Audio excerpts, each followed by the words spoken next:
It has been over 6 months since President Trump was elected. During that time, the Democrats have insisted that there is some hidden conspiracy between Trump and Russia, despite not having any evidence. The most recent cause for the frenzy on the left has to do with Trump Jr. meeting with a Russian lawyer named Natalia Veselnitskaya in June. Emails suggested that the purpose of that meeting was to reveal dirt on Trump's then opponent, Hillary Clinton.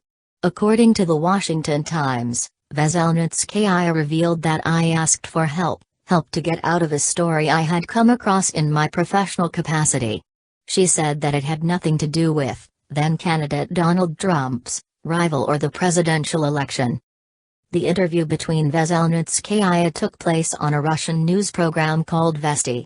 The lawyer explained that she wanted to have the meeting because she needed help with a Russian businessman named Denis Katsev, who was accused of money laundering only after the U.S. put harsher sanctions on Moscow back in 2012. Donald Trump Jr. went with Paul Manafort, who was Trump's campaign manager, and Jared Kushner, to meet with the Russian lawyer.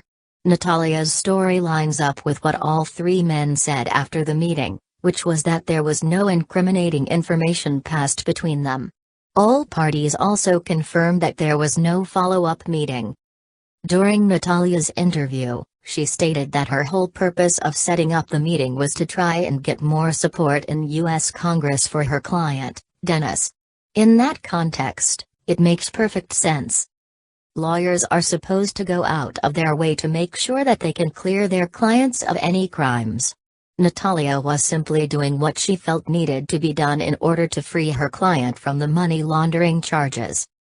Natalia spoke strongly against William Browder, who is in charge of Hermitage Capital Management, a Moscow investment firm. Browder specifically lobbied in favor of U.S. sanctions after Sergei Magnitsky, a Hermitage lawyer, died in Moscow while awaiting results of charges pressed against him in 2009. Browder is one of the people who is rallying for the Senate Judiciary Committee to try and look for signs of collusion between the Russians and the Trump campaign. The problem with people like Browder is they don't have any evidence to support their claim. The Democrats have made countless claims about Russia and Trump working together for the election as well as the campaign. Despite thousands of claims, there is not one single example that anyone can point to that makes their accusations plausible.